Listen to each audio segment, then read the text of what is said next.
Karnataka style vegetable pulao అండి. Morning బ్రేక్ఫాస్ట్కి గాను మధ్యాహ్నం లంచ్ గాను తీసుకుంటారు.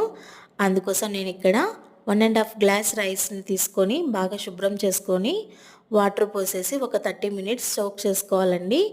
ఇది పక్కన పెట్టేసుకోవాలి.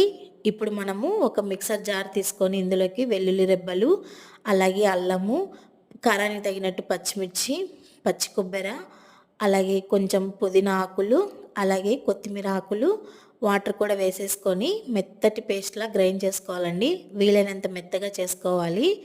ఇప్పుడు ఒక కుక్కర్ పెట్టుకొని ఇందులోకి 2 టేబుల్ స్పూన్స్ నెయ్యి, 2 టేబుల్ స్పూన్స్ ఆయిల్ వేసేసుకొని హోల్ గరం మసాలా కూడా వేసేసుకొని అంతా ఫ్రై చేసుకున్నాక ఒక పెద్ద ఆనియన్ కూడా వేసేసి ఆనియన్ గోల్డెన్ కలర్ వచ్చేంత వరకు వేయించుకోవాలి.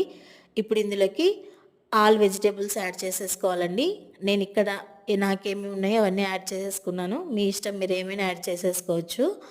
ఇవి కూడా ఒక 2 to 3 మినిట్స్ బాగా వేయించుకోవాలండి పచ్చివాసన పోయేంత వరకు. ఇప్పుడు గ్రైండ్ చేసి పెట్టుకున్న ఈ పేస్ట్ కూడా వేసేసి పచ్చివాసన పోయి ఆయిల్ సపరేట్ అయ్యేంత వరకు బాగా వేయించుకోవాలి. ఇప్పుడు ఇందులోకి ధనియాల పొడి, మన రుచికి తగినట్టు ఉప్పు కూడా వేసేసి అంతా కలుపుకోవాలి. ఇప్పుడు కొంచెం పసుపు కూడా వేసేసి అంతా కలుపుకున్నాక సోక్ చేసి పెట్టుకున్న రైస్ కూడా వేసేసి అంతా కలపాలండి. బాగా ఒక లో ఫ్లేమ్లో ఒక 2 to 3 మినిట్స్ అంత రైస్కి మసాలా పట్టే విధంగా బాగా కలుపుకున్నాక ఇందులోకి 3 గ్లాసులంత వాటర్ కూడా యాడ్ చేసేసి అంతా ఒకసారి కలిపి రుచికి తగినట్టు ఉప్పు సరిపోకపోతే కూడా వేసేసుకొని మూత పెట్టి మీడియం ఫ్లేమ్లో ఒక 2 విజిల్స్ రానివ్వాలండి. ఆవిరంతా పోగానే ఈ విధంగా తీస్తే మన వెజిటేబుల్ పులావ్ రెడీ అండి. చాలా బాగుంటుంది.